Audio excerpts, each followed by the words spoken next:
Hey everyone, it's Mikey Chen. I've been wanting to make this video for a long time now because this topic is super interesting to me. I have always really been intrigued by haunted or just plain super creepy places. I used to actually look up all the local haunted spots near me and then drive there to take a look. I mean, I wouldn't go inside. I said I'm interested, not suicidal. But there was a time in my life where I actually lived in a haunted building, and I'll tell you about that at the end of the video. Of course, before we begin, I want to warn against watching this video alone or at night during thunderstorms, near cemeteries, woods, in a creepy old house, or generally anywhere that is dark and creepy. And if you choose to ignore the warning, just check your closets and under the bed before we start. Here are, in my opinion, 4 of the creepiest places in the world. And I'm going to change this video up a bit, so we will be counting down from places that will make you cry out for mommy to places that if you visit, you better be wearing a diaper, and even that might not be enough to contain all the crap that will be scared out of you. Number 4, Centralia, Pennsylvania. I mentioned this before, but I hate horror movies. I can admit it, they scare me, and I don't like it. One of the scariest movies I ever seen was Silent Hill. That movie totally freaked me out, and the video game was much worse. I really don't like the concept of going somewhere and being hunted by a bunch of creepy monsters and never being able to find my way out. Well, that's what makes Centralia, Pennsylvania so creepy, is because that place is basically Silent Hill in real life. Centralia used to be a huge coal mining town, but in 1962, the coal beneath the town caught fire. Through the 1980s and 1990s, nearly all the homes, businesses, and buildings were torn down because the town is basically above a fire pit. While no lives had been lost that can be directly attributed to the mine fire, many say there are supernatural forces at work. There has been many stories of people seeing apparitions disappearing into the smoke or hearing voices telling them to leave town. Others go as far as to say Centralia is the gateway to hell. Although this place is not an official tourist site, you can actually go and explore the town. So if you really want to go visit a place that's basically right above a burning inferno with smoke and ashes flying around, then go ahead. Hope you don't run into Pyramid Head. Number 3, the LaLaurie House. I was in New Orleans a couple years ago, and I have to admit that town is creepy. With all the above ground graves, voodoo shops, and all the haunted houses. You know, I think New Orleans is the only place in the world where a ghost can actually make a house more expensive. So I heard about the story of the LaLaurie House while on a ghost tour, and this thing gave me nightmares. Apparently, in 1832, Dr. Louis LaLaurie and his wife Delphine moved into their mansion in the French Quarter and soon became renowned for their social affairs and great wealth. Delphine was considered one of the most intelligent and beautiful women in the city. Of course, this being the early 1800s, the house was attended to by dozens of slaves, and it was the neighbors who first began to suspect something was not quite right when they noticed that in the LaLaurie house, slaves seemed to come and go quite often. Maids would be replaced with no explanation, where other servants would just suddenly disappear. Then one day, a neighbor was climbing her own stairs when she heard a scream and saw Delphine chasing her personal servant, who was a little girl with a whip. She pursued the girl onto the roof of the house, and then the little girl just jumped to her death. So basically, this girl would rather die than be caught by this woman. Then finally, everything was exposed in April of 1834 when a fire broke out in the kitchen. Legend has it that the fire was set by the cook, who could no longer endure more of the madam's torture. After the blaze was put out, the firefighters discovered a horrific sight behind a secret barred door in the attic. They found more than a dozen slaves there, chained to the wall in horrible states. There were both male and female slaves. Some were strapped to operating tables. Some were confined in cages made for dogs. Human body parts were scattered everywhere, with heads and human organs placed in buckets. According to the local paper, all of the victims were naked. Some of the women had their stomachs sliced open and their insides wrapped around their waists. Some of the men had their fingernails ripped off and their eyes poked out. When this came to light, the town folks gathered outside the house ready to hang the whole LaLaurie family, but suddenly a carriage sped out of the gates and basically got away. And the Lalaurie family was never seen again. They most likely went back to Europe to take shelter in their cousin Dracula's castle. Right after the family escaped, many people claimed to hear screams of agony coming from the empty house at night and saw apparitions of slaves walking around. Some stories even claimed that drifters who had gone into the house seeking shelter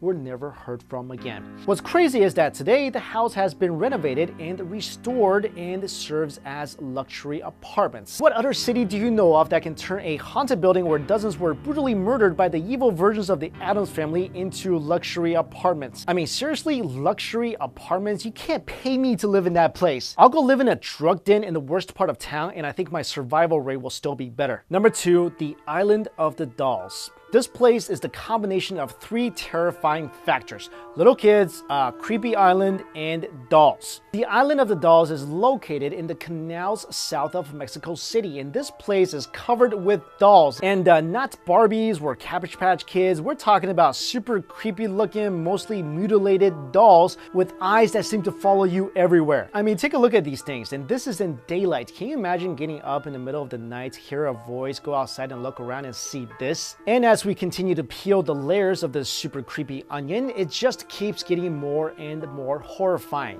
The reason why all these mutilated descendants of Chucky are here is because around 50 years ago, Don Julian Santana, who was the only person living on this island, found the body of a drowned child in the canal. He was haunted by her death, so when he saw a doll floating by in the canal soon after, he hunted in a tree to please the girl. He hoped to appease her tortured soul and protect the island from further evil. Okay, so let me get this straight. There's this creepy island where the only resident is this random guy, and one day random guy finds dead girl, and if that was me, I'm already on the next boat out of there. But this guy decides the best thing to do after all that is to take a creepy little doll he finds floating in the waters and to hang it on a tree, because somehow that will make the little girl's ghost happy and ward off evil. Tell me, how does a creepy doll hanging on a tree ward off evil? It's more like an all evil welcome sign. But it gets worse. So okay, he hung a doll up on a tree, but that wasn't enough for this guy. He continued to fish dolls and doll parts out of the canal whenever he saw them and hung each one of them on the island. First of all, how come there's so many dolls floating around this canal? That's just creepy on its own. Then this guy went completely insane. He then searched trash piles on his rare trips away from home and even traded his homegrown fruits and vegetables for, yeah, dolls. So after Don Julian did all this, he met a beautiful girl and lived happily ever after on the island. And one day he saw out of his window that the little girl's spirit was happy and could finally rest in peace. Yeah, except that could never happen because what he did was super creepy, and little girl ghosts are only happy when you die and go play with them forever like those creepy twins from The Shining. So in true horror movie fashion, in 2001, Don Julian supposedly committed suicide and, get this, drowned in the canal just like the little girl. Many people said, and I agree, that the dolls were responsible and that they were inhabited by tortured spirits and killed the man. But no, unfortunately, the creep factor is not over. Since Don Julian's death, his family members now run the island as a tourist attraction.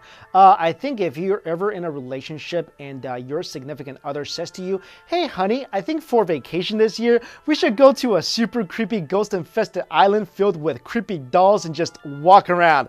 Yeah, that would be a good time to walk away from that relationship. And number 1, Aokigahara Forest. Finally, we go to what I consider the creepiest place on earth. And of course, it has to be in Japan. You know, the land where the scariest movies were produced, and the only place in the world where once upon a time slicing your own gut open was the most honorable thing you could do. Anyway, at the foot of Japan's iconic Mount Fuji, lying sprawled amongst some of the most majestic scenery in Japan, is arguably one of the darkest places on earth. This place is known as the Aokigahara Forest, often referred to as the Sea of Trees, and more infamously known as Suicide Forest. The moment you step into the woods, it quickly becomes apparent that something is not quite right about this place. You ever see in the movies when people are walking around in a creepy place, then someone stops and says, "Hey, you hear that?" And someone else would say, "I don't hear anything." Then the first person would say, "Exactly."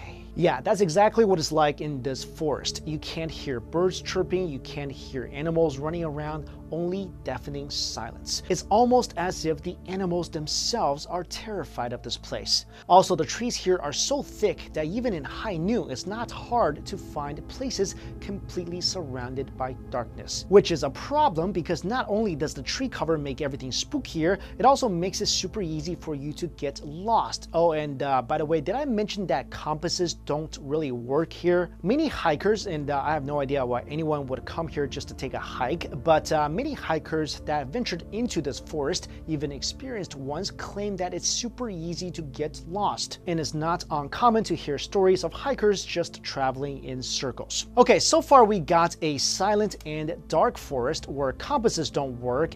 It's super easy to get lost, and not even animals dare to live here. I mean, that's already enough to make most people not want to come anywhere near this place, but that's just a tiny bit of icing on this nightmare-inducing Japanese horror cake. The reason why Aokigahara is called Suicide Forest is because more than 500 people have taken their own lives in this place since the 1950s, and the numbers are only going up. In 2003 alone, there were 105 confirmed suicides. In 2010, police records show that 247 people attempted to commit suicide in the forest, but only 54 of them succeeded. The situation is so bad, local authorities have put up suicide prevention signs at the entrance to the forest. Some of these signs include "Your life is something precious that was given to you by your parents. Think about your parents, siblings, and children once more. Do not be troubled alone." So all that should have definitely solidified this place as the creepiest place on earth, but let's just add one more bit of horrifying information. Because this forest is so massive and hard to navigate, officials believe there are many bodies in these woods that are still not found. So you could literally wander around and run into someone hanging from a tree. You know, I was thinking about super spooky movies like The Ring and The Grudge, and I think I came up with a solution. Maybe we give creepy children ghosts too much credit. I mean, yeah, they're scary looking, but how well can they actually fight? So let's say the next time the scary girl from The Ring starts crawling through your TV where a little Chucky doll is running towards you with a knife,